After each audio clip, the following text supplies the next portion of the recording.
setiap orang yang baru.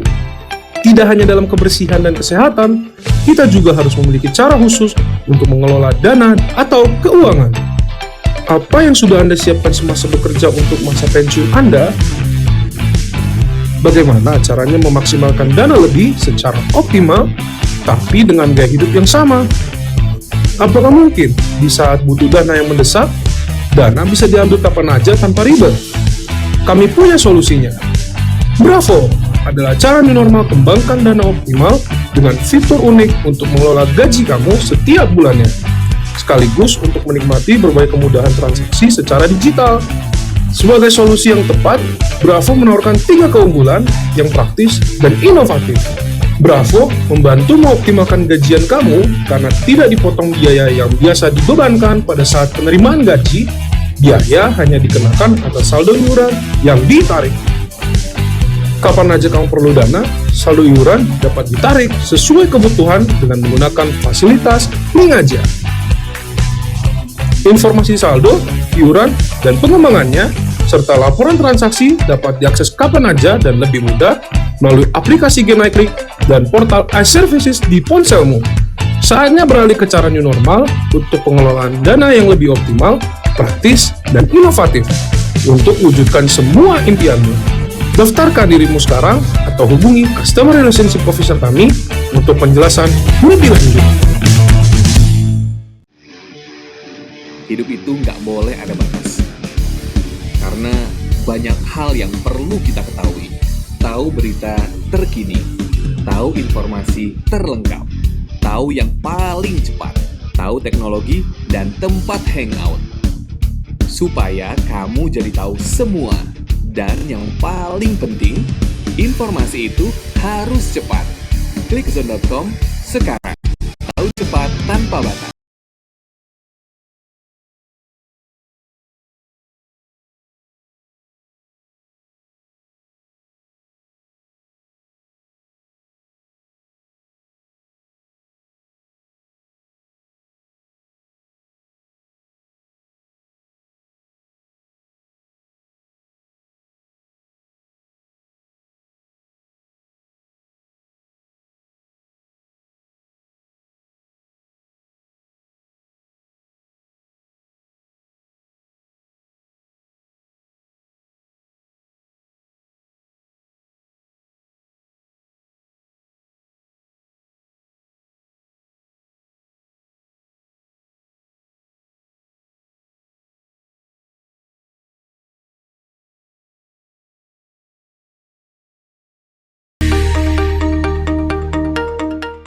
New normal mengharuskan setiap orang untuk beradaptasi dengan gaya hidup yang baru. Tidak hanya dalam kebersihan dan kesehatan, kita juga harus memiliki cara khusus untuk mengelola dana atau keuangan. Apa yang sudah Anda siapkan semasa bekerja untuk masa pensiun Anda? Bagaimana caranya memaksimalkan dana lebih secara optimal, tapi dengan gaya hidup yang sama? Apakah mungkin di saat butuh dana yang mendesak, dana bisa diambil kapan aja tanpa ribet? Kami punya solusinya. Bravo adalah cara new normal kembangkan dana optimal dengan fitur unik untuk mengelola gaji kamu setiap bulannya, sekaligus untuk menikmati berbagai kemudahan transaksi secara digital. Sebagai solusi yang tepat, Bravo menawarkan 3 keunggulan yang praktis dan inovatif. Bravo membantu mengoptimalkan gajian kamu karena tidak dipotong biaya yang biasa dibebankan pada saat penerimaan gaji. Biaya hanya dikenakan atas saldo iuran yang ditarik. Kapan aja kamu perlu dana, saldo iuran dapat ditarik sesuai kebutuhan dengan menggunakan fasilitas link aja. Informasi saldo, iuran, dan pengembangannya, serta laporan transaksi dapat diakses kapan aja dan lebih mudah melalui aplikasi GoNiClick dan portal iServices di ponselmu. Saatnya beralih ke cara new normal untuk pengelolaan dana yang lebih optimal, praktis, dan inovatif untuk wujudkan semua impianmu. Daftarkan dirimu sekarang atau hubungi Customer Relationship Officer kami untuk penjelasan lebih lanjut. Hidup itu nggak boleh ada batas. Karena banyak hal yang perlu kita ketahui. Tahu berita terkini, tahu informasi terlengkap, tahu yang paling cepat, tahu teknologi, dan tempat hangout. Supaya kamu jadi tahu semua. Dan yang paling penting, informasi itu harus cepat. Klik okezone.com sekarang. Tahu cepat tanpa batas.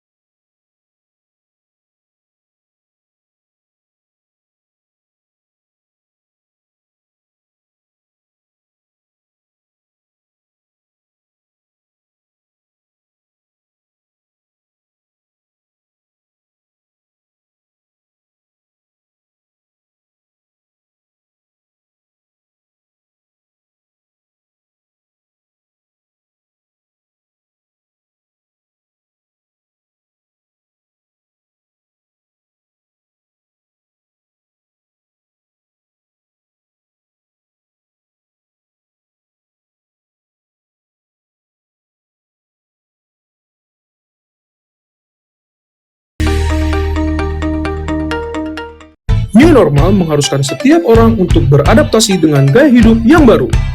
Tidak hanya dalam kebersihan dan kesehatan, kita juga harus memiliki cara khusus untuk mengelola dana atau keuangan. Apa yang sudah Anda siapkan semasa bekerja untuk masa pensiun Anda? Bagaimana caranya memaksimalkan dana lebih secara optimal, tapi dengan gaya hidup yang sama? Apakah mungkin di saat butuh dana yang mendesak, dana bisa diambil kapan aja tanpa ribet? Kami punya solusinya. Bravo adalah cara new normal kembangkan dana optimal dengan fitur unik untuk mengelola gaji kamu setiap bulannya, sekaligus untuk menikmati berbagai kemudahan transaksi secara digital. Sebagai solusi yang tepat, Bravo menawarkan 3 keunggulan yang praktis dan inovatif. Bravo membantu mengoptimalkan gajian kamu karena tidak dipotong biaya yang biasa dibebankan pada saat penerimaan gaji. Biaya hanya dikenakan atas saldo iuran yang ditarik.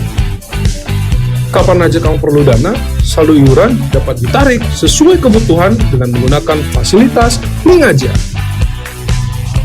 Informasi saldo, iuran, dan pengembangannya serta laporan transaksi dapat diakses kapan aja dan lebih mudah melalui aplikasi GenaiKlik dan portal iServices di ponselmu. Saatnya beralih ke cara new normal untuk pengelolaan dana yang lebih optimal, praktis, dan inovatif untuk wujudkan semua impianmu. Daftarkan dirimu sekarang atau hubungi Customer Relationship Officer kami untuk penjelasan lebih lanjut. Hidup itu nggak boleh ada batas. Karena banyak hal yang perlu kita ketahui. Tahu berita terkini, tahu informasi terlengkap, tahu yang paling cepat, tahu teknologi, dan tempat hangout. Supaya kamu jadi tahu semua. Dan yang paling penting, informasi itu harus cepat. Klik okezone.com sekarang. Tahu cepat tanpa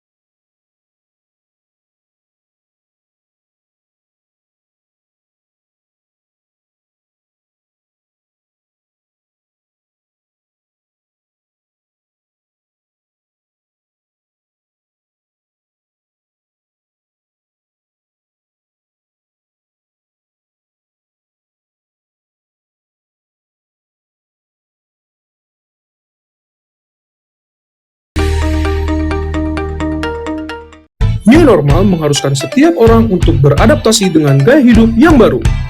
Tidak hanya dalam kebersihan dan kesehatan, kita juga harus memiliki cara khusus untuk mengelola dana atau keuangan. Apa yang sudah Anda siapkan semasa bekerja untuk masa pensiun Anda? Bagaimana caranya memaksimalkan dana lebih secara optimal, tapi dengan gaya hidup yang sama? Apakah mungkin di saat butuh dana yang mendesak, dana bisa diambil kapan aja tanpa ribet? Kami punya solusinya. Bravo adalah cara new normal kembangkan dana optimal dengan fitur unik untuk mengelola gaji kamu setiap bulannya, sekaligus untuk menikmati berbagai kemudahan transaksi secara digital. Sebagai solusi yang tepat, Bravo menawarkan 3 keunggulan yang praktis dan inovatif.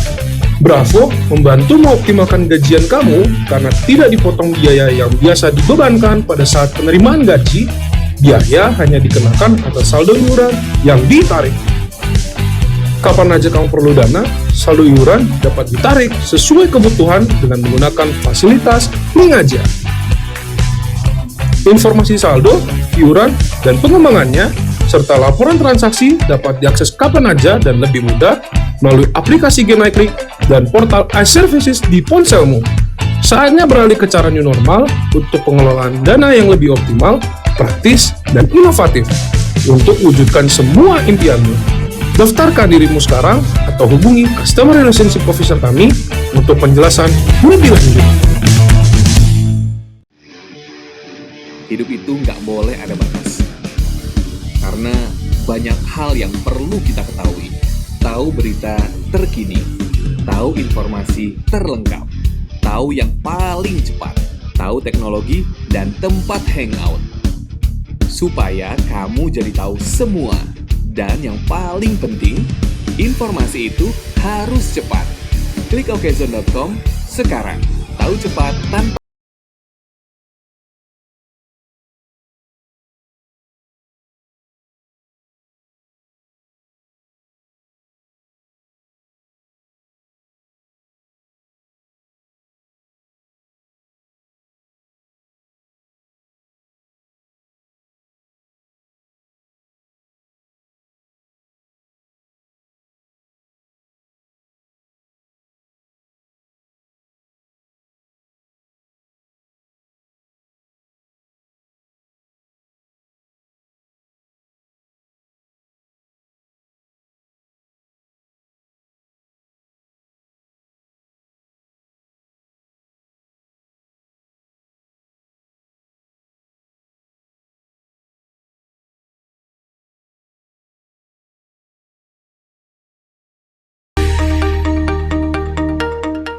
New normal mengharuskan setiap orang untuk beradaptasi dengan gaya hidup yang baru. Tidak hanya dalam kebersihan dan kesehatan, kita juga harus memiliki cara khusus untuk mengelola dana atau keuangan. Apa yang sudah Anda siapkan semasa bekerja untuk masa pensiun Anda? Bagaimana caranya memaksimalkan dana lebih secara optimal, tapi dengan gaya hidup yang sama? Apakah mungkin di saat butuh dana yang mendesak, dana bisa diambil kapan aja tanpa ribet? Kami punya solusinya. Bravo adalah cara new normal kembangkan dana optimal dengan fitur unik untuk mengelola gaji kamu setiap bulannya, sekaligus untuk menikmati berbagai kemudahan transaksi secara digital. Sebagai solusi yang tepat, Bravo menawarkan 3 keunggulan yang praktis dan inovatif. Bravo membantu mengoptimalkan gajian kamu karena tidak dipotong biaya yang biasa dibebankan pada saat penerimaan gaji. Biaya hanya dikenakan atas saldo iuran yang ditarik. Kapan aja kamu perlu dana, saldo iuran dapat ditarik sesuai kebutuhan dengan menggunakan fasilitas link aja. Informasi saldo, iuran, dan pengembangannya, serta laporan transaksi dapat diakses kapan aja dan lebih mudah melalui aplikasi GoNaiklik dan portal iServices di ponselmu. Saatnya beralih ke cara new normal untuk pengelolaan dana yang lebih optimal, praktis, dan inovatif untuk wujudkan semua impianmu. Daftarkan dirimu sekarang atau hubungi Customer Relationship Officer kami untuk penjelasan lebih lanjut. Selamat pagi sahabat Bravo, selamat berjumpa kembali bersama saya Wilson Malau, host dan perwakilan dari Bravo DPLK Generali Indonesia. Sebelumnya saya mohon maaf untuk memenuhi protokol kesehatan selama pandemi. Saya akan izin membuka masker saya terlebih dahulu sebelum kita mulai acara kita sore hari ini. Baik, sore hari ini dalam acara Bravo Inspirator bersama Generali, kita akan membahas bagaimana cara kita bertahan dalam situasi pandemi seperti sekarang. Seperti tema kita hari ini, inovasi bisnis di era pandemi dan menuju meningkatnya usaha di 2021. Bagi sahabat Bravo yang mau bertanya mengenai Bravo atau juga mungkin nanti kepada narasumber kita, jangan sungkan-sungkan, silakan langsung ketik saja di kolom Q&A di bawah. Ada hadiah top up GoPay sebesar 50.000 bagi 5 pertanyaan terbaik selama webinar berlangsung. Nah, sahabat Bravo, kalau kita berbicara mengenai bisnis ataupun usaha yang baru kita mulai, kita akan dihadapkan dengan kenyataan bahwa sekarang kenyataan terusnya mengalami perubahan akibat pandemi COVID-19. Nah, dengan meningkatnya daya saing yang kuat pada dua bisnis, sekilas mengingatkan kita kembali sebelum terjadinya pandemi.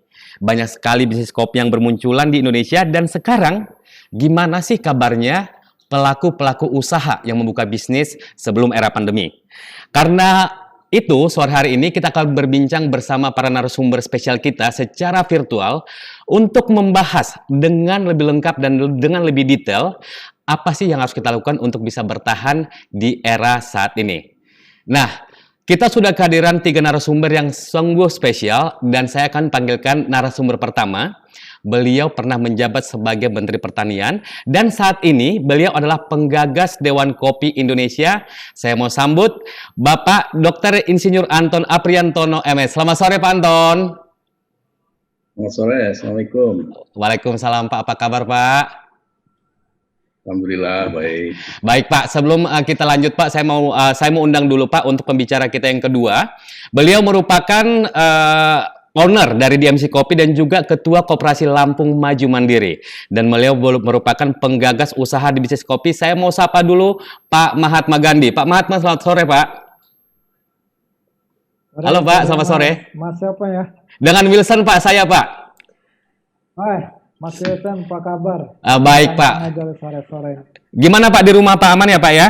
Ya, Baik. mana muter terus nih. Boleh Pak. Saya lanjut lagi ke pembicara kita yang ketiga. Beliau juga merupakan seorang pengusaha dan beliau adalah owner dari PT Norco yang bergerak di bidang produsen dan pengolahan kopi. Saya mau sambut Pak Sontani Purnama. Selamat sore Pak Sontani. Selamat sore Pak Wilson, Pak Anton, Pak Mahatma. Ya, Selamat sore Bapak. Selamat bergabung di acara sore ini ya Pak ya. Baik, kepada bapak-bapak ketiga narasumber, sore ini acara kita sangat spesial karena kita akan berbicara tentang inovasi bisnis di era pandemi dan tren bisnis kopi di tahun 2021. Tapi sebelumnya kami juga mau menyapa terlebih dahulu sahabat-sahabat Bravo yang juga merupakan pelaku bisnis yang telah bergabung pada sore hari ini. Kalau kemarin kita lihat ada profil yang memang sudah jadi pengusaha, ada juga profil yang saat ini masih jadi karyawan. Nah, mudah-mudahan sore ini kita bisa memberikan sesuatu yang luar biasa untuk membantu Bapak dan Ibu pelaku bisnis kopi. Baik, kita mulai dulu dari Pak Mahatma dan Pak Sontani karena mungkin beliau berdua ini adalah pelaku bisnis langsung ya. Dan saat ini mungkin sedang mencari strategi gimana caranya untuk berinovasi di saat-saat seperti sekarang. Mungkin Pak Mahatma terlebih dahulu. Pak, ini kan sudah hampir 9 bulan Pak ya kita melewati masa pandemi ini, dan apakah ada cerita Pak yang mungkin dapat di-share kepada teman-teman yang hadir sore ini gimana untuk bertahan agar usaha kopinya bisa berjalan dengan baik? Karena selama ini kita tahu Pak, biasanya usaha kopi itu kan selalu melibatkan banyak orang. Nah, saat ini kondisi PSBB membuat banyak pelaku usaha itu akhirnya terbatas Pak pergerakannya. Gimana Pak Mahatma? ya bisnis ini seni. Ya. Ya, usaha ini adalah seni. Itu aja prinsipnya. Jadi kalau orang seni itu harus improvisasi Ya. supaya mendapatkan musik yang bagus. Ya. Nah, karena bisnis ini adalah seni dan membutuhkan improvisasi, ini kalau kejadian sekarang ini anggap aja lagi main gitar talinya putus satu. Oke. Kalau kita tali senarnya putus satu itu nggak boleh berhenti. Kita di atas panggung harus main terus. Ya. Maka kita membutuhkan improvisasi. Nah, ini yang kita lakukan saat ini. Jadi kalau yang nggak bisa berimprovisasi, ya mati dia. Diam dia turun dari panggung itu pelan-pelan. Ya. Tapi kalau dia bisa berimprovisasi, dia lanjutkan permainannya. Makanya kondisi seperti ini ada dua. Bunuh diri atau kita lanjut. Ya. Nah, kalau kita nggak kuat dalam menghadapi ini, ya bunuh aja. Ya. Tutup aja, close, stop. Supaya tidak menggulung investasi kita yang lain. Kalau kita tidak bisa berimprovisasi, dia nggak gulung terus, akan membunuh bisnis kita yang lainnya. Tapi kalau kita bisa mampu melakukan improvisasi, ya kita lanjutkan permainannya. Makanya saat ini lebih baik ya kita menunggu, lakukan langkah-langkah. Ya misalnya kita melakukan bukan memproduksi. Kalau kayak Pak Santani kan dia lakukan produksi. Ya, Kalau kita coffee shop ini kan melayani dia. ya. Nah, kita kan ada di hilir yang paling ujung. Setelah Pak Santani, produknya saya olah menjadi produk minuman siap saji di kafe-kafe. Nah, kalau Pak Santani dia bisa stop. Kalau kayak kita nggak bisa stop, terus aja improvisasi intinya. Lakukan Baik. permainan ini, anggap aja ya lagi di atas panggung lah kita bermain musik. Terima kasih. Baik, baik. Terima kasih Pak Mahatma. Jadi intinya adalah kalau tadi kita bicara masalah gitar, Pak, putus satu, show must go on ya Pak ya. Baik, Pak Mahatma, terima kasih Pak. Nanti saya akan kembali ke Bapak. Saya lanjut ke Pak Sontani terlebih dahulu. Pak Sontani sebagai produsen kopi dan penyedia perlengkapan kafe, Pak. Ada impact-nya nggak sih Pak untuk cash flow dan penggajian karyawan? Apa ada kebijakan atau langkah-langkah yang mungkin Bapak ambil untuk membantu mengatasi situasi saat ini, Pak? Baik, terima kasih Pak. Jadi kalau tadi Pak Mahatma bilang katanya, oh kita gampang tutup aja. Pak, kalau saya tutup Pak, ntar anak-anak makan gimana Pak? Kasihan juga. Jadi kalau Pak Mahatma bilang ini seni, betul Pak. Saya sangat setuju. Kalau dibilang pandemi COVID ini bukan hanya ya orang-orang produsen atau di hilir, semua mengalami masalah dalam hal perekonomian ya. Jadi malah ada beberapa teman perusahaan yang sampai merumahkan karyawannya dan sebagainya. Tetapi alhamdulillah kami di sini karena saya pikir karyawan ini bukan hanya sebagai aset tetapi bagian dari perusahaan, di mana maju dan mundurnya perusahaan itu sangat tergantung oleh mereka.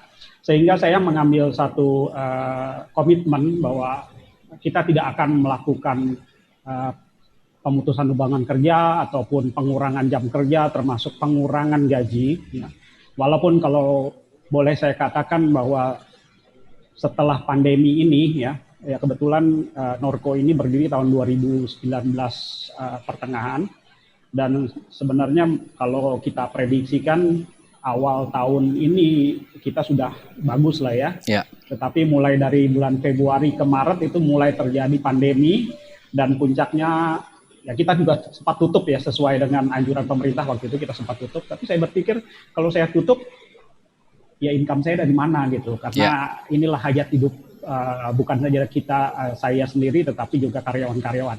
Mereka butuh penghasilan dan kita juga butuh income untuk menghidupi karyawan. Dan saya tekankan kepada karyawan bahwa saat ini adalah satu tantangan buat kita ya. Karena apa? Mulai dari bulan Mei itu omset kita sudah drop sampai dengan 30%. Sementara gaji dan expense yang lain terus harus terus berjalan. Jadi makanya saya hanya melakukan bagaimana memotivasi karyawan agar kita tetap bisa bertahan.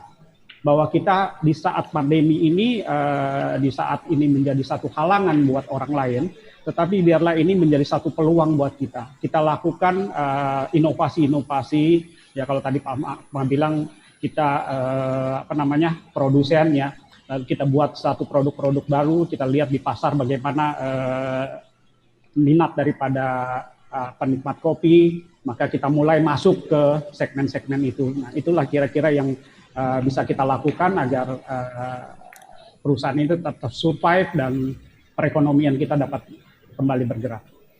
Baik, terima kasih Pak Sontani. Nanti kita akan kembali juga ke Bapak. Cuman sebelumnya di sini karena di sini ada Pak Anton dari Dewan Kopi. Jadi kita akan mungkin bertanya kepada Pak Anton ya. Pak Anton, melihat kondisi yang saat ini sudah terjadi Pak selama 9 bulan lebih ya, kondisinya juga masih banyak ketidakpastian. Bagaimana Pak dengan visi dan misi Dewan Kopi? Dan kira-kira Pak mungkin boleh di-share Pak cerita-cerita dari anggota Dewan Kopi yang juga terdampak pandemi ini Pak. Silakan Pak Anton. Saya akan lebih nyaman kalau saya menggunakan PowerPoint ya untuk boleh Pak, silakan Pak. Tapi Baik, akan dibantu oleh tim kita, Saya- Pak, agar Bapak bisa share. Silakan. Sudah. Jadi, Pak, Baik, sambil menunggu Pak Anton mempersiapkan, kami mengucapkan selamat datang kepada sahabat Bravo yang baru bergabung sore ini. Kita masih di awal acara, jadi mohon dapat menyaksikan agar kita dapat membawa insight yang bagus pada saat acara berlangsung sampai akhir nanti. Silakan Pak Anton. ya, jadi ini saya sudah siapkan banyak sebetulnya, dan sebagian juga sebetulnya menjawab apa yang ditanyakan di dalam Q&A, tapi karena waktu yang diberikan terbatas, jadi saya hanya bicara soal Dewan Kopi. Jadi saya cerita dulu bahwa Dewan Dewan Komoditi ini adalah amanat Undang-Undang Perkebunan, dan Dewan Kopi itu terbentuk paling akhir dibandingkan dengan komoditi yang lain, di mana pada saat itu tahun 2017, Desember 2017, pada waktu seminar di Jogja, ya, para pemangku kepentingan perkopian itu sepakat membentuk Dewan Kopi. Kemudian disusunlah pengurus, saya diminta menjadi ketua, dan diteguhkan tanggal 11 Maret 2018, dan tanggal 11 Maret juga dideklarasikan menjadi Hari Kopi Nasional. Dari Kopi Nasional kita 11 Maret, dan kita sudah peringati itu 2 kali. Ya. Nah, susunan pengurus di Kopi ini ada 1 orang ketua, 2 orang wakil ketua, 1 orang sekjen, 2 wakil sekjen, 1 bendahara, 2 wakil bendahara, biro umum, data informasi, ada badan penasehat, badan pengawas, dan badan pembina, dan ada 4 komisi di sana. Dewan Kopi juga punya perwakilan di daerah. Ya. Jadi di seluruh daerah provinsi penghasil kopi yang itu ada perwakilan di Kopi yang sudah diresmikan dari mulai Lampung sampai Aceh, Jawa sampai Jambi. Ya. Dan nah ini yang tadi ditanyakan, anggota di Kopi adalah seluruh asosiasi dan organisasi perkopian seperti organisasi petani, kopi specialty, asosiasi industri kopi, eksportir, kafe, barista, lembaga penelitian, dan lain-lain. Ya, jadi memang kita mengayomi semua organisasi perkopian dan pemangku kepentingan perkopian. Visi misi Dekopi itu pertama adalah menyatukan seluruh pemangku kepentingan perkopian, kemudian mensinergikan keseluruhannya agar kopi Indonesia menjadi unggul. Unggul kalau bisa dalam kuantitas, kalau tidak bisa paling tidak dari sisi kualitas. Kita ingin sebetulnya dua-duanya, tetapi untuk mengejar kuantitas butuh waktu yang cukup lama karena kita sekarang tinggal nomor 4 di dunia, kalah oleh Vietnam, yang Vietnam sudah menyusul kita nomor 2, nomor 1 Brazil, nomor 3 Kolombia, dan kita nomor 4. Nah, kemudian ya ini terakhir yang saya sampaikan, peranan Dekopi adalah pertama memberikan masukan kepada pemerintah, kemudian memberikan informasi kepada masyarakat perkopian, memberikan solusi bagi permasalahan perkopian, kemudian memfasilitasi pelaku usaha untuk kegiatan ekspor dan perdagangan di dalam negeri, memfasilitasi petani dalam kegiatan budidaya kopi, membantu petani dan pelaku usaha dalam meningkatkan mutu kopi dan mengembangkan produk bernilai tambah. Jadi kita ingin terjadi sinergi yang saling menguntungkan, saling mendukung antar seluruh pemangku kepentingan perkopian.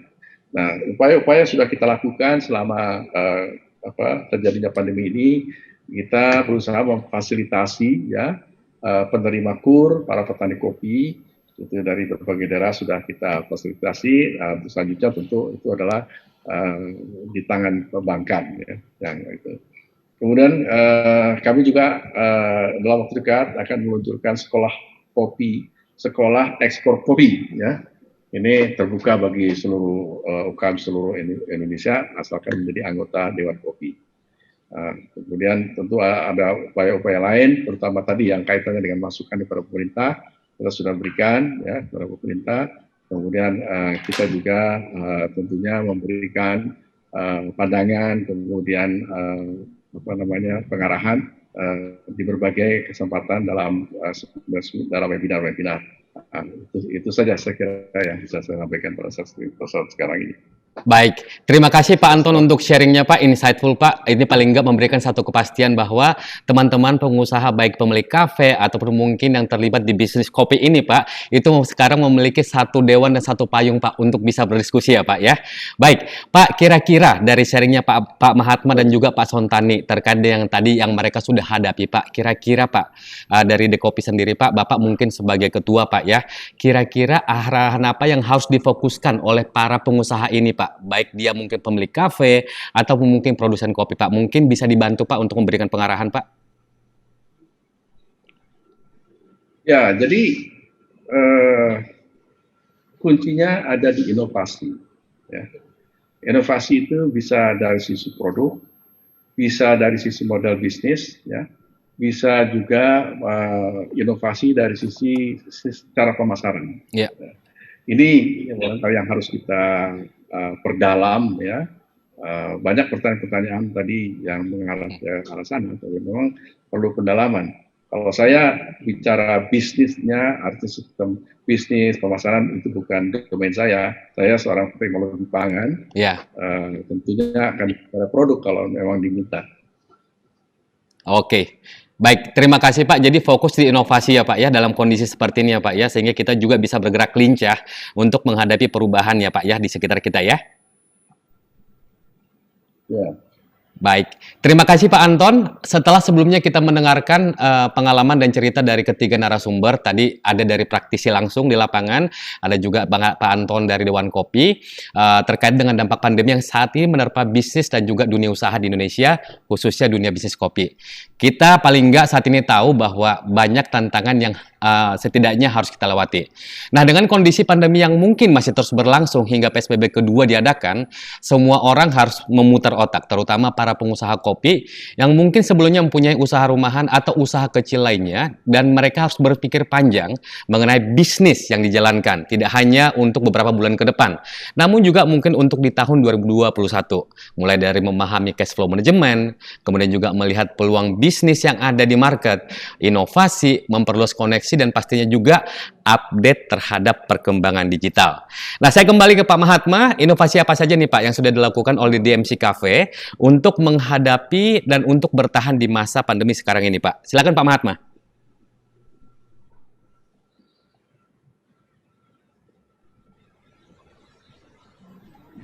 Pak Mahatma silakan Pak. Mic-nya belum dihidupin dari Pak Mahatma. Oke, sudah? Oke, jadi gini, kekuatan bisnis ini, kopi ini adalah banyak kekuatannya. Jadi kita sebetulnya nggak perlu khawatir. Ya. Jadi dulu kita minum kopi itu istilahnya kopi sobek, ya kan. Tapi sekarang orang udah bicara kualitas. Orang sudah bicara kualitas karena itu udah gaya hidup ya. Itu harus membutuhkan ketenangan, kenyamanan di coffee shop segala macam. Jadi menurut saya sih berani menyatakan bahwa bisnis kopi ini masih bisnis yang benar-benar menjanjikan. Kenapa? Karena modalnya paling gampang. Bisnis kopi ini adalah modalnya kopi dan air. Ya. Gulanya pun dipisah, pisahnya jangan jauh-jauh. Kalau jauh-jauh nanti kangen dia. Ya. Nah, ini bisnis yang benar-benar menjanjikan. Makanya saya tekankan lagi bahwa menghadapi pandemi ini kita butuh improvisasi. Bukan hanya inovasi, improvisasi menghadapinya. Butuh ketenangan, ya. Kemudian jangan gegabah mengambil tindakan-tindakan yang malah akan membuat bisnis itu makin terpuruk. Yeah. Nah, kalau kita kondisi seperti ini, kita tidak bisa melakukan langkah, lebih baik kita diam. Yeah. Karena begitu kita melakukan langkah yang salah, itu kita makin terperosok. Okay. Kemudian, saat ini yang paling benar adalah, kalau kita tidak bisa melakukan langkah, kita melakukan adalah promosi. Yeah. Promo aja, kita share tentang produk kita kemana-mana. Walaupun kita tidak menjual, karena pada saat ini orang sedang membutuhkan kalau dia punya HP saat ini tingkat penggunaan HP dia itu tinggi sekali. Yeah. Jadi kalau Anda melakukan promosi walaupun kita tidak produksi, melakukan promosi walaupun kita tidak produksi itu akan dilihat orang. Ya. Dan itu dilakukan oleh DMC Kopi. DMC Kopi pada saat itu tidak melakukan produksi, tapi 3 bulan dia gencar aja melakukan promosi. Kemudian produknya di mana? Nggak ada. Saya tutup. Kita tutup. Kenapa? Karena ya itu kita memang konsennya di promosi. Tapi begitu kita buka keran kecil, dia netes, itu hilang pasar. Begitu kita buka keran sedikit, netes, langsung habis tuh produk. Terus saja kita lakukan. Makin lama kerannya kita buka makin lebar. Sekarang kita buka full. Begitu kita buka full kerannya, orang sudah mengetahui semua. Nah, strategi ini, yang kebetulan saya ditugasin Pak Anton ya, kalau di Dewan Kopi bagian saya yang ngurus-ngurus begini ya. Saya katakan bahwa Dewan Kopi itu benar-benar dah, kalau nggak mau bergabung keterlaluan. Kenapa? Karena kita silakan datang, saya misalnya, kalau Anda silakan share, ada berapa nih, ada hampir 300 orang, silakan share nomor saya, dan kita akan konsentrasi membantu itu. Nah, kalau benar-benar mengalami kesulitan, diam, nggak ada yang melakukan, jangan nekat-nekat, jangan karena bisnis kita membeli equipment, kita memberi peralatan, nambah ini, ngelihat orang melakukan ini, kita lakukan juga, nggak bisa. Makin lama itu kita makin terposok. Oleh karenanya sekarang ya paling mudah lakukannya 2, 1. Paling mudah kalau kita nggak mau repot, tutup, stop, stop, diam. Nah, kalau tidak mau stop diam, lakukan promo aja walaupun kita tidak melakukan produk, nggak mahal kok promo kita. Kenapa? Kita lakukan foto, ya kan, produk-produknya difoto, kemudian di-share, sebarkan semuanya, karena orang lagi pengen ngelihatnya. Nah, kemudian produknya tidak ada, ya nggak apa-apa, produknya nggak ada karena itu yang ditunggu oleh orang. Nah, kalau masih juga belum jelas dalam menghadapi ini, ya hubungi Dewan Kopi aja, nanti kita duduk bareng. Karena prinsip kita adalah kalau gagal itu ibarat matahari, berhasil itu ibarat hujan, maka kita butuh kedua-duanya untuk melihat pelangi. Kita butuh dua-duanya untuk melihat pelangi itu. Makanya semboyan itu yang kita katakan bahwa nah sekarang ini kita lagi gagal nih, lagi ngelihat nih.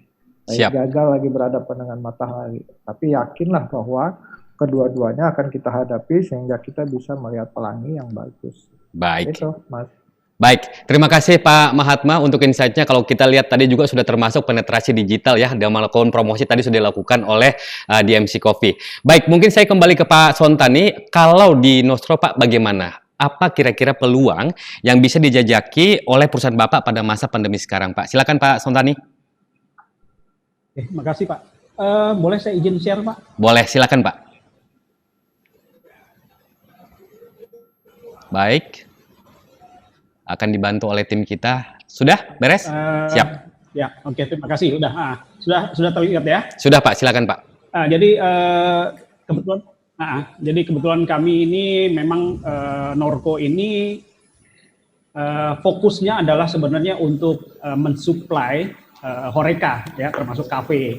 Jadi bukan sebagai kafe sendiri ya. Jadi memang kalau dalam masa pandemi ini bukan hanya kafe aja yang masalah. Sebab apa, Pak? Ketika kafe tutup ya, seperti Pak Mahatma tutup. Lah saya mau supply kemana Pak Mahatma? Makanya saya bersyukurlah dengan kebijakan pemerintah, dengan adanya adaptasi kebiasaan baru ini, maka perekonomian tuh bisa bergeliat kembali dan kita bisa, jadi kafe-kafe sudah mulai buka dan otomatis terus ya kami juga terasa terbantu sehingga kita juga dapat melakukan produksi kembali. Ya. Jadi saya pikir juga yang tadi saya katakan yang awal ketika pandemi ini mungkin bagi sebagian orang ini adalah masalah besar ya. Tapi buat kami di sini sepakat ya bukan kami mengecilkan akan pandemi itu ya, tetapi dengan adaptasi kebiasaan baru ini saya pikir ini tidak akan menghalangi kita untuk kita beraktivitas ya. Saya libatkan karyawan untuk berpikir ya, berkreasi dan juga lebih produktif dan berinovasi. Jadi kita mulai saya mulai membuat ya kopi. Nah, awal pertama kita hanya membuat kopi ya dan juga sirup ya. Tetapi dengan inovasi yang terjadi ini, kemudian dengan permintaan minuman ready to drink ya. Jadi kita mulai membuat sirup ya, sirup yang ini sirup Tumix ini. Tumix ini juga sedikit unik ya. Ini Tumix ini kita buat ketika setelah pandemi kan mulai bulan puasa. Ya. Di bulan puasa itu orang identik dengan minum yang manis-manis, berbuka dengan yang manis-manis. Jadi saya pikir kita harus bikin satu produk yang bisa dijangkau oleh orang. Ya. Karena kalau produk kita kan khusus kafe, hotel, restoran itu cukup tinggi harganya. Jadi kita inovasi dengan harga yang murah, maka dibentuklah Tumix. Nah, Tumix ini sebenarnya bukan bahasa Inggrisnya, 2MI9 sebenarnya. Jadi ini kenapa diambil 2MI9? Karena ini kita lakukan 2 malam dalam 9 kali percobaan. Jadi orang-orang berpikir itu bahasa Inggris, tapi sebenarnya itu ada bahasa Indonesia. Nah, kita juga bikin kopi, ya kalau tadi Pak Mahatma bilang kopi apa tadi lupa saya. Tapi kalau kita bilang kopi gunting, kopi sobek. Kopi gunting, ya. Kopi sobek. Nah, karena kayaknya yang sekarang susah disobek, Pak. Kalau dulu masih kopi cap yang kendaraan itu tuh ya, kita betul, masih pakai kertas kopi gampang sobek. Tapi kalau yang sekarang susah. Jadi makanya kopi gunting. Nah, inovasi yang kita lakukan juga adalah sesuai dengan permintaan ya, seperti kopi liquid ya. Jadi orang yang pakai espresso daripada dia beli ya, kita juga jual mesin espressonya. Tapi mungkin untuk sebagian orang di rumah itu agak susah kalau kita beli masing-masing dengan harga yang puluhan juta. Tetapi dengan kopi liquid mereka bisa nikmati kopi. Juga dripper ya, dripper ini juga diminati orang, terutama orang-orang yang pencinta kopi, dan mereka menikmati ya. Sebenarnya kita juga ada mesin ya, permesinan. Nah, yang menarik adalah di sini sebelumnya. Nah, ini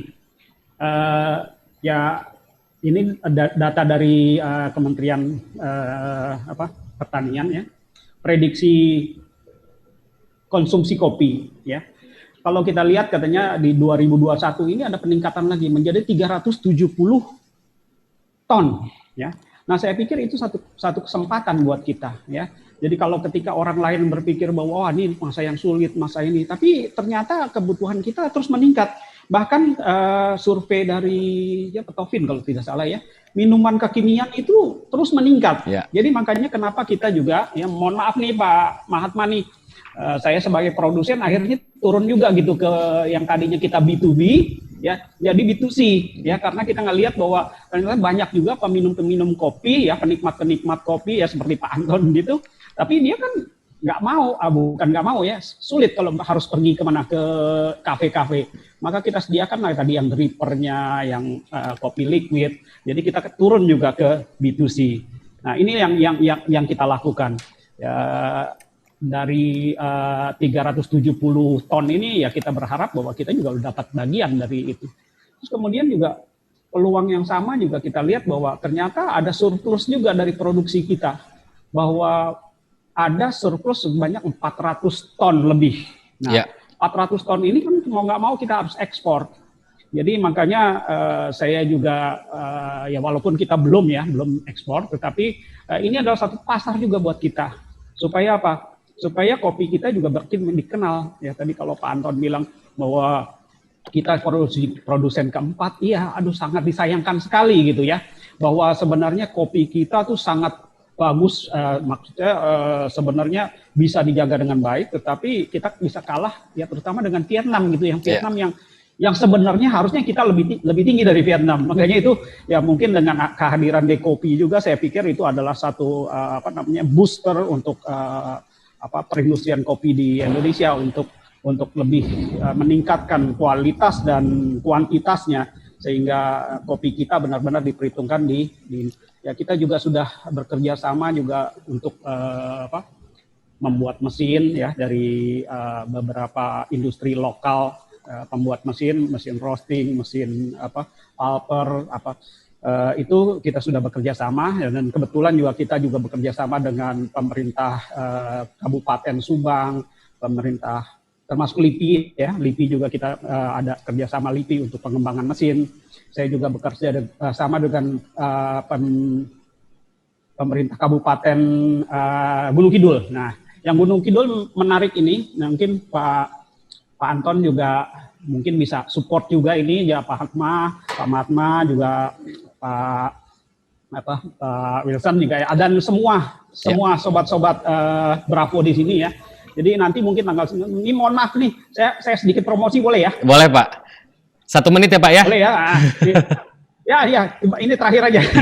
Jadi tanggal 9 November nanti kita akan mengadakan event 10.000 pohon kopi di Gunung Kidul. Baik. Nah, jadi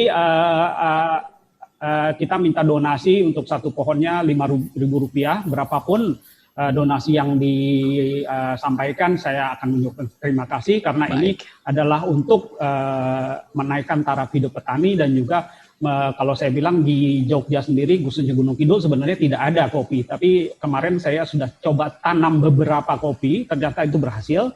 Jadi saya dengan beberapa teman berinisiatif untuk mencoba 10.000 kopi supaya ada satu varian baru di sana, walaupun ini Robusta ya, karena di sana hanya 400 sampai 600. Tetapi saya berharap nanti akan ada kopi yang disebut kopi gokil katanya ya. Oke. Gokil ya, untuk kopi Gunung Kidul. Nah, jadi itu aja. Baik. Terima kasih untuk kesempatan yang diberikan, Pak. Baik, terima kasih Pak Sontani. Pak Sontani telah membuktikan dengan kondisi keterbatasan saat ini di masa pandemi, tetap Norco bisa bertahan ya di masa-masa sulit, bahkan melakukan sesuatu untuk komunitas. Baik, saya kembali ke Pak Anton. Pak Anton, dari Dewan Kopi sendiri Pak, kira-kira Pak, sudah adakah program yang mungkin telah dibuat oleh Dewan Kopi untuk membantu pengusaha-pengusaha kopi ini Pak menghadapi situasi saat ini Pak? Silakan Pak Anton. Ya, jadi kami tidak bergerak sendiri ya, karena kami ini tidak punya anggaran. Jadi kami bekerja sama dengan pemerintah dalam merealisasikan program. Kami sudah menyampaikan beberapa program kepada Kementerian Pertanian khususnya, ya, sehingga nanti kita harapkan Kementerian Pertanian menyambut program ini, kemudian secara bersama-sama kita mengatasi masalah pandemi ini. Intinya adalah yang pertama, dan ini adalah program yang harus dilakukan baik dalam kondisi pandemi atau tidak, yaitu peningkatan produktivitas. Ya, jadi persoalan di kita ini yang terbesar itu ada di tingkat produktivitas yang masih rendah, hanya sekitar 0,7 ton per hektar per tahun. Kalah jauh dengan Vietnam yang sudah bisa sampai 3 ton per hektar per tahun, atau Brazil bisa sampai 3 sampai 4. Ya. Nah, akibatnya kopi kita ya banyak kalah bersaing dari sisi harga. Ya, harga kita memang lebih tinggi. Untungnya kopi kita adalah kopi-kopi specialty dan kopi-kopi fine robusta, sehingga walaupun harganya agak lebih mahal, tetapi tetap diminati. Itu bagusnya. Tetapi sampai kapan? Ya, sehingga kita tetap peningkatan produktivitas harus juga itu tujuannya agar pendapatan petani meningkat, gitu. Ya, itu yang kita harapkan. Kemudian yang kedua adalah tetap pembinaan pasca panen itu tetap harus dilakukan. Ya Pak. Nah, kemudian yang ketiga adalah ini inovasi-inovasi di dalam pemasaran maupun juga produk-produk yang dikembangkan. Ya. Ini nanti ada inovasi di bidang kafe, inovasi di bidang produknya itu sendiri, ya. Kemudian inovasi cara pemasaran. Nah, semua itu kita membantu para pelaku usaha di bidang itu. Baik, terima kasih Pak Anton. Saya akan kembali, nanti kita akan kembali di sesi Q&A Pak Anton, Pak Sontani, dan juga Pak Mahatma. Tapi sebelumnya memang sahabat Bravo yang hadir pada sore hari ini, ketika dihadapkan pada kondisi saat ini memang tidak mudah untuk kita semua. Mungkin buat para pengusaha, bahkan mungkin juga yang bekerja saat ini juga banyak menghadapi ketidakpastian. Ada yang diterminasi sehingga mulai memikirkan untuk membuka bisnis dan mulai melihat peluang-peluang untuk mengembangkan bisnis di masa depan. Nah, untuk para pelaku bisnis atau pengusaha, sangat rentan dengan permasalahan cash flow, terutama mungkin bagi kita Bapak dan Ibu yang baru saja memulai. Mungkin yang hadir sore ini juga mungkin banyak masih bekerja dan ikut pada sore ini untuk mendapatkan insight bagaimana bisa menjalankan bisnis dan juga menjaga kebutuhan pribadi tetap aman. Nah, dari Bravo DPLK General Indonesia sendiri akan memaparkan sebuah solusi yang mungkin Bapak dan Ibu bisa gunakan untuk memulai mengumpulkan modal ataupun untuk menghadapi situasi yang tidak pasti di masa depan. Nah, saya akan minta teman saya untuk membuka slide presentasi saya. Saya singkat saja Bapak dan Ibu sebelum kita masuk ke sesi tanya jawab bersama Pak Anton, Pak Mahatma dan juga Pak Sontani. Baik, sahabat Bravo, sore ini saya akan menginformasikan sedikit tentang Bravo, di mana Bravo ini adalah fitur terbaru dan layanan terbaru dari DPLK General Indonesia. Dengan Bravo, Bapak dan Ibu bisa menikmati produk DPLK, tetapi juga bisa mengakses produk DPLK dengan menggunakan kartu ATM, sehingga Bapak dan Ibu bisa merasakan fleksibilitas dan transaksi finansial dari penghasilan Bapak dan Ibu. Nah, kami percaya Bapak dan Ibu sekalian, bagi siapapun yang hadir pada sore hari ini, kami percaya bahwa dengan penghasilan yang sama, dengan gaji yang sama, kemudian dengan pengeluaran dan gaya hidup yang sama, kami percaya Bapak dan Ibu bisa menambah tabungan. Di slide saya berikutnya, kita nanti akan tunjukkan caranya seperti apa. Caranya dengan Bravo, karena Bravo ini menawarkan fleksibilitas keuangan dan dapat melakukan transaksi dan juga mengelola keuangan. Nah, gimana caranya penghasilan sama, pengeluaran sama, tapi tabungan bisa nambah? Di slide berikutnya, saya akan informasikan. Caranya sangat mudah Bapak dan Ibu sekalian. Nah, saat ini mungkin bagi profesional yang masih bekerja atau mungkin Bapak dan Ibu yang saat ini sudah berusaha, pada saat kita menerima penghasilan atau penghasilan dari gaji, hal pertama yang kita lakukan adalah membayar pajak penghasilan, kemudian kita melakukan spending, belanja bulanan, baru kemudian kita menabung. Nah, tapi kalau kita mau pindah sedikit saja dari hal yang tadi ke cara yang baru, di mana pada saat kita menerima penghasilan, kita masukkan terlebih dahulu dana kita atau penghasilan kita ke Bravo, kemudian nanti kita tarik sesuai dengan kebutuhan, dan kita bayar pajak sesuai dengan kebutuhan, baru kemudian nanti kita lihat bahwa tabungan kita jauh lebih optimal. Nah, kalau di sebelah kiri kita membayar semuanya dari 100% pajak penghasilan kita dari 100% gaji kita, di sebelah kanan kita hanya perlu membayar sesuai dengan expense yang kita gunakan setiap bulannya. Nah, di slide berikutnya kita lihat, jika Bapak dan Ibu adalah seorang karyawan, kita ambil 35 tahun, dan ini adalah sistem pegajiannya adalah gross, dengan asumsi penghasilan 30 juta per bulan dan expense sekitar 60%, berarti dengan cara pindah ke cara yang baru, di mana kita kelola dulu di Bravo, kemudian Bapak dan Ibu tarik sesuai dengan kebutuhan, berarti akan ada additional saving sebesar 12,7 juta jika Bapak dan Ibu konsisten melakukan hal tersebut selama 1 tahun.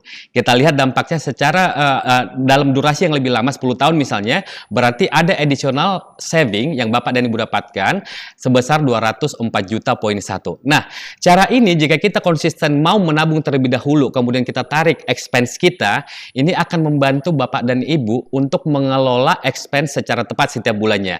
Jadi kita bisa kelola nominal yang kita tabungkan, kita juga bisa kelola nominal yang kita gunakan setiap bulan, sehingga kita punya alokasi tetap yang kita gunakan untuk membangun rencana kita di masa depan. Nah, itu tadi buat Bapak dan Ibu yang berprofesi dan mendapatkan gaji gross.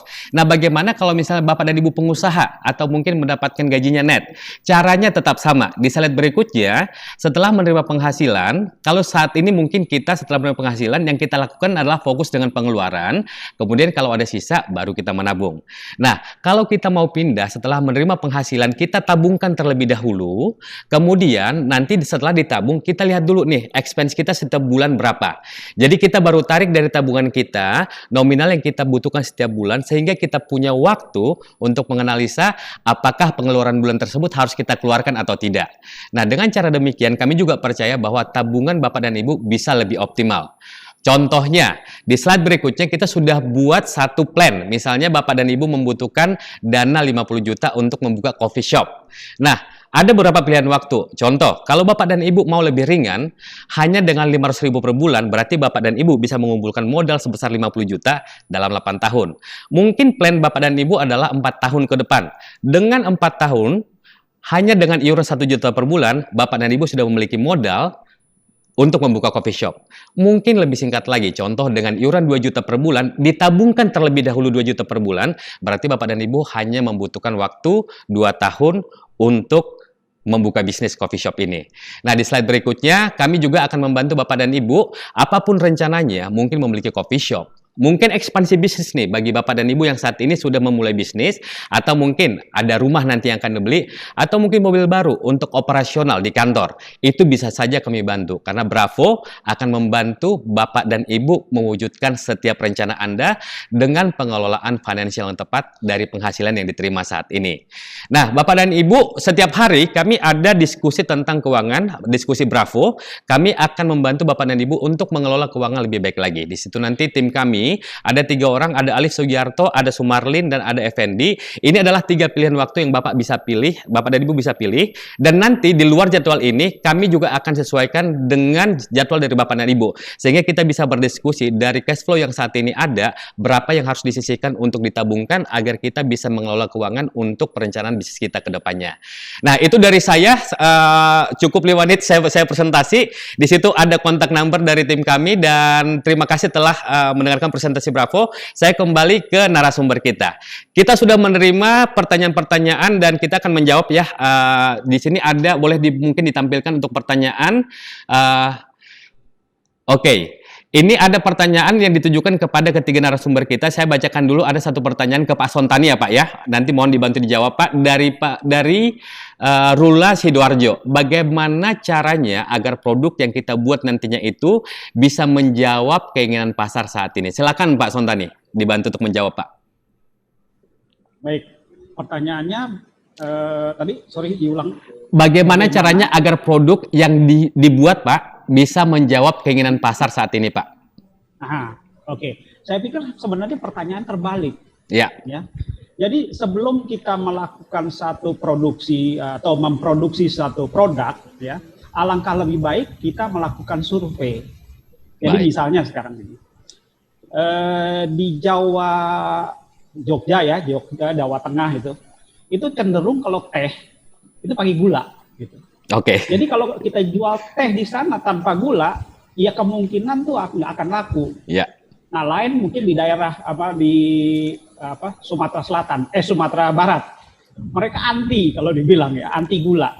Jadi kalau kita jual di sana teh dengan rasa yang manis, ya mungkin tidak akan laku. Ya. Jadi kembali kalau tadi pertanyaannya saya pikir dibalik aja.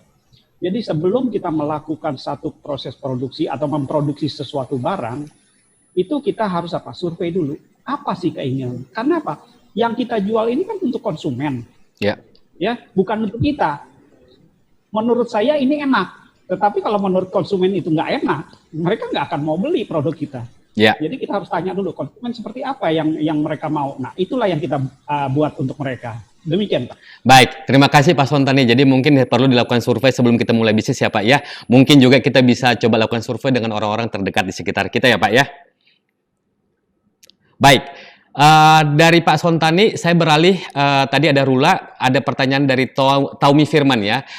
Ini pertanyaannya ke Pak Anton Pak, mohon dibantu menjawab Pak Anton. Sekarang kedai kopi benar-benar menjamur Pak, bahkan bukan lagi menjual rasa kopi yang otentik, tetapi lebih ke area blending tertentu. Entah itu dicampur krim ataupun pemilihan gula. Nah, dengan kondisi seperti ini Pak, pertanyaan kepada panelis, mungkin ke Pak Anton ya. Bagaimana caranya jika ingin memulai bisnis kopi yang memiliki karakter tersendiri tanpa khawatir tersaingi oleh kedai kopi yang sudah ada sebelumnya, Pak? Silakan Pak Anton. Ini pertama kita harus pertimbangkan segmen mana yang mau kita bidik. Ya. Jadi sama tuh, nggak persis sama antara segmen milenial dengan segmen misalnya para ya katakanlah manula ya, atau setengah tua sampai manula gitu, itu nggak sama, seleranya nggak persis sama. Nah, saya perhatikan yang tadi disebutkan itu ya, yang kebanyakan mix segala macam itu memang itu segmennya milenial. Gitu. Milenial tuh senangnya, saya perhatikan ya, mereka senang produk-produk kopinya tuh yang tidak murni kopi, jadi basisnya sebetulnya susu, gitu. Basisnya susu ditambah kopi daripada yang lain. Nah, tapi itulah memang masalah selera. Sekarang kalau kita mau memulai sesuatu yang unik, nggak usah takut. Ya. Yang penting kita jelas gitu, segmennya siapa gitu. Kalau milenial seperti itu, ya kenapa kita harus ikut-ikutan seperti itu? Tidak harus kan? Sehingga kita bisa, yang kita sasar adalah misalnya para pekerja itu tentu beda lagi ya, para buruh itu beda lagi, kemudian para profesional kan bisa juga seperti itu. Penikmat kopi yang betul-betul memang hanya menginginkan kopi-kopi yang single origin, Ya. itu juga bisa.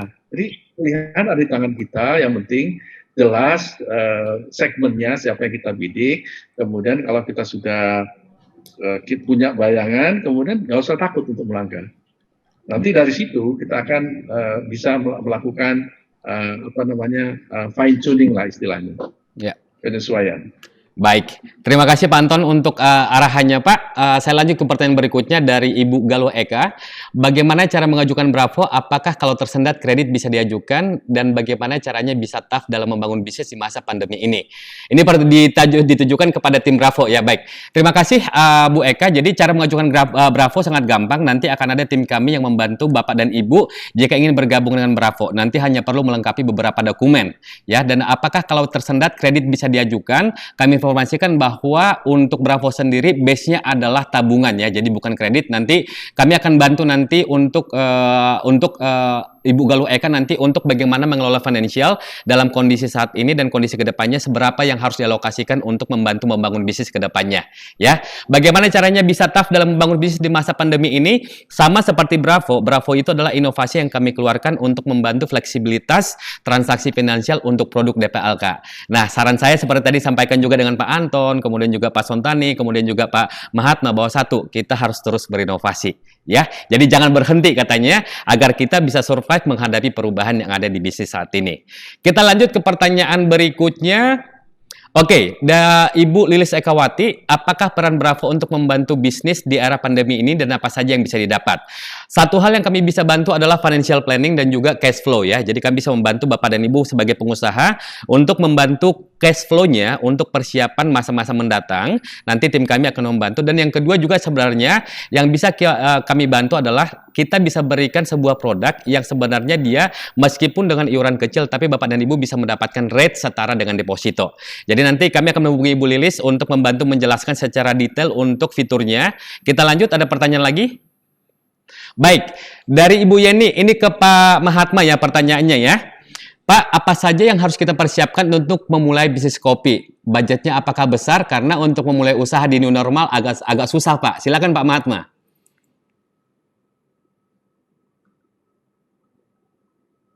Pak Mahatma, silakan Pak.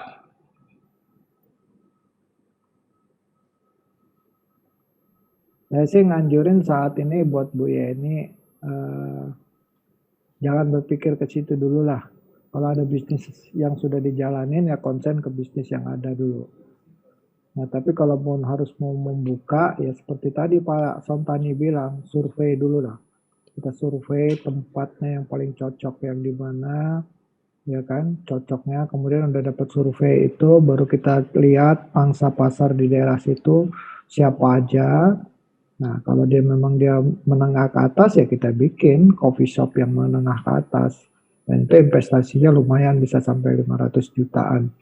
Tapi kalau dia daerah situ cukup dengan kopi sobek tadi atau kopi gunting tadi dengan skala rumahan atau skala warung kopi, ya lakukan seperti itu. Tapi kalau kita akan memulai pada saat ini harus berpikir dulu lah. Kenapa? Kalau belum bisa menjual es krim di daerah kutub, jangan kita membuka bisnis dulu. Ya. Ini benar-benar harus butuh strategi yang kuat. Kalau kita belum bisa menjual lemari es di daerah kutub, jangan kita lakukan dulu. Kita butuh inovasi yang matang. Contohnya lemari es itu bisa kita jual di daerah kutub, tapi fungsinya kita jadikan lemari pakaian misalnya. Itu kan inovasi, improvisasi kita. Nah kalau kita bisa melakukan itu, ya baru kita membuka bisnis. Nah kita konsultasi lah, kita melalui Dewan Kopi kita bisa discuss, duduk bareng, lokasinya di mana, semuanya kita free kok.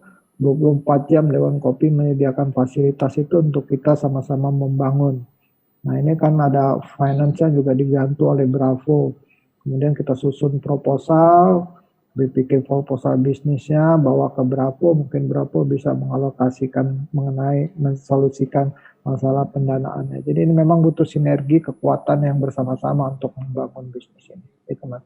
Baik, terima kasih Pak Mahatma untuk jawabannya. Dan itu adalah 5 pertanyaan terbaik sore ini yang akan mendapatkan saldo GoPay masing-masing Rp50.000. Jadi nanti tim kami akan menghubungi kepada 5 penanya tadi untuk cara pencairan saldo GoPay-nya. Baik, terima kasih kepada ketiga narasumber kami. Sebelum kita menutup acara Bravo Inspirator pada sore hari ini, kami mohon arahan dan juga mungkin closing statement dari masing-masing narasumber untuk apa yang harus dilakukan, mungkin lebih kepada motivasi dan arahan sepertinya, bagaimana caranya agar kita lebih kuat di tahun 2021 mendatang kepada seluruh peserta yang hadir ini. Mungkin untuk kesempatan pertama saya persilakan ke Pak Anton. Silakan Pak Anton. Ya, jadi kita memang harus selalu berinovasi dalam kondisi apapun. Ya. Nah, kondisi sekarang ini tadi saya lihat banyak sekali pertanyaan-pertanyaan yang apa namanya, ya istilahnya bagaimana memulai, bagaimana ini, bagaimana itu. Ya. Nah, langkah pertama seperti yang Pak Mahatma Gandhi tadi dan juga Pak ya satunya juga menjelaskan ya, lakukan dari mulai survei dulu. Ya, saya menyarankan segmen mana nih yang mau kita bidik. Gitu. Kita lakukan, kemudian kita dari mulai survei itu kemudian baru mulai kita masuk apa nih yang cocok. Disesuaikan juga dengan kemampuan kita. Jangan salah loh bahwa misalnya usaha kopi kecil-kecilan dengan kopi saset itu tidak menguntungkan, jangan salah. Ya. Itu kalau dihitung modal 1.000 dengan modal air panas saja ya bisa dijual 3.000, udah untung 2.000 itu. Ya. 5.000 terakhir saya Pak, 5.000. Masih terakhir 5.000. 5.000 Pak. Jadi itu hanya satu motivasi bahwa peluang selalu ada dalam kondisi apapun. Ya. Tinggal kepandaian kita untuk melihat peluang itu, ya kemudian lakukan segala sesuatunya secara terstruktur, bertahap, ya pelan-pelan, jangan langsung gerasa gerusu, ya. Insya Allah kita semua bisa berhasil. Dan tadi Pak Gani juga sudah menawarkan Dewan Kopi siap membantu siapapun yang ingin usaha di bidang perkopian ini. Kami baik. Siap. Baik, terima kasih Pak Anton. Saya lanjut Pak ke Pak Mahatma. Silakan Pak untuk closing statement dan juga mungkin kata-kata motivasi buat teman-teman yang hadir pada sore hari ini Pak. Ya itu tadi, jangan takutlah menghadapi resikonya, karena di balik resiko pasti ada peluang. Itu udah pasti itu. Jadi hadapi aja. Kemudian ya kalau gagal itu ibaratnya, tadi saya bilang ibaratnya matahari. Sukses itu, keberhasilan itu ibaratnya hujan, maka kita butuh kedua-duanya untuk melihat pelangi. Nah saat ini kita lagi mengalami mungkin masih fase-fase kegagalan, nggak apa-apa, terus saja berjuang, gagal sekali, tapi langkah kita 2 kali. Dan saya yakin seberapa dekat tujuan nggak akan sampai jika kita nggak mulai melangkah. Jadi kita bangun kekuatan bersama-sama, ini ada Pak Sontani, ada Pak Anton, kita bangun kekuatan, ada teman-teman Bravo, kita jadi satu kekuatan, kita melangkah bareng, insya Allah kita akan sampai di tujuan. Dan saya yakin Indonesia akan mendapatkan anak-anak muda yang berprestasi, yang terus meningkatkan kemampuan untuk berwirausaha, karena yang menjadi pengusaha di Indonesia nggak sampai 5%, sedangkan rezeki yang diturunkan dari Tuhan itu 60% untuk orang berdagang. Ya. Jadi saatnya kita terus bersama-sama. Baik, terima kasih Pak Mahatma. Mungkin kepada Pak Sontani untuk closing statement-nya Pak, silakan. Baik, terima kasih. Sama seperti Pak Anton bilang juga, Pak Mahatma juga, plan, do, ya itu aja lah, nggak usah yang lainnya deh ya. Pokoknya kalau punya rencana, lakukan. Jadi kalau terlalu banyak mikir, akhirnya apa? Ketakutan yang ada. Ya. Tetapi ada rencana, lakukan. Karena apa? Dengan melakukan, dengan mengeksekusi, itu kita maju selangkah dari orang-orang yang belum melakukan apa-apa. Dan buat Pak Anton sendiri, salam hormat Pak Anton. Sebenarnya saya seringkali support juga, bekerja sama dengan Dekopi, dengan Om Pit sih sebenarnya lebih banyak. Saya belum pernah ketemu sama Pak Anton, tapi terima kasih karena Dekopi sangat support juga ke kita. Cuman yang mungkin perlu ditingkatkan lagi ya, bagaimana Dekopi ini lebih banyak lagi untuk melakukan aktivitas, untuk event-event kegiatan dan memfasilitasi, terutama yang proyek ini Pak, yang untuk di Jogja ini mohon bantuan.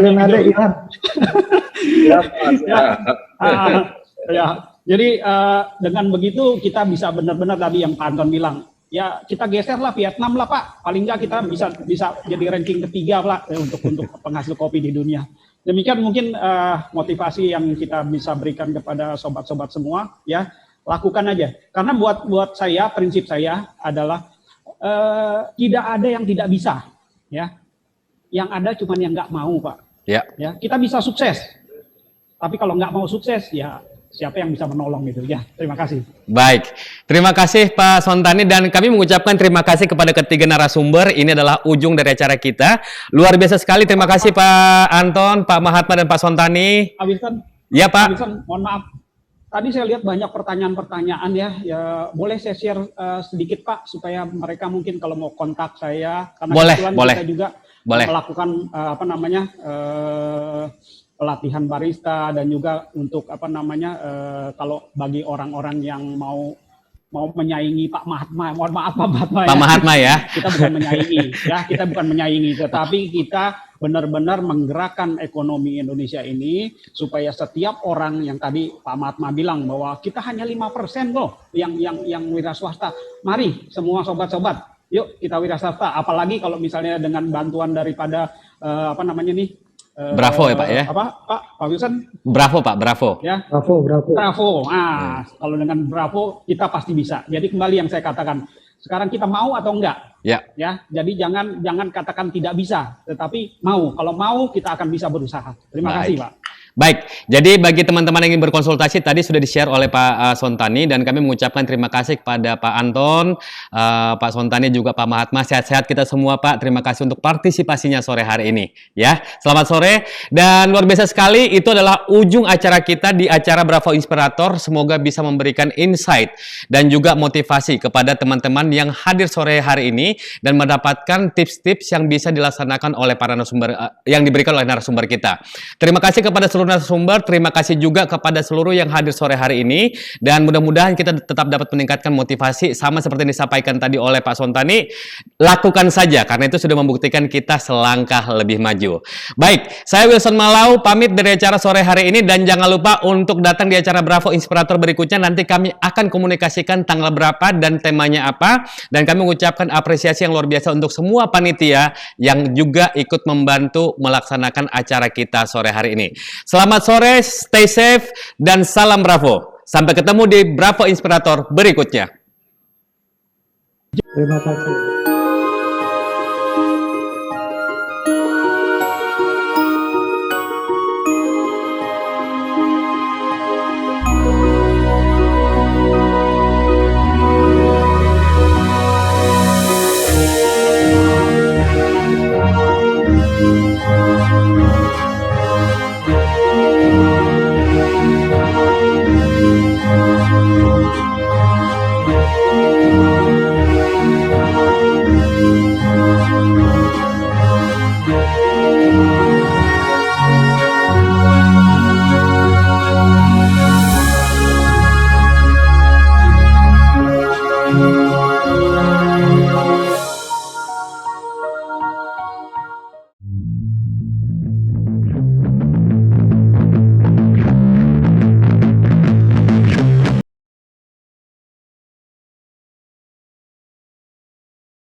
Pak.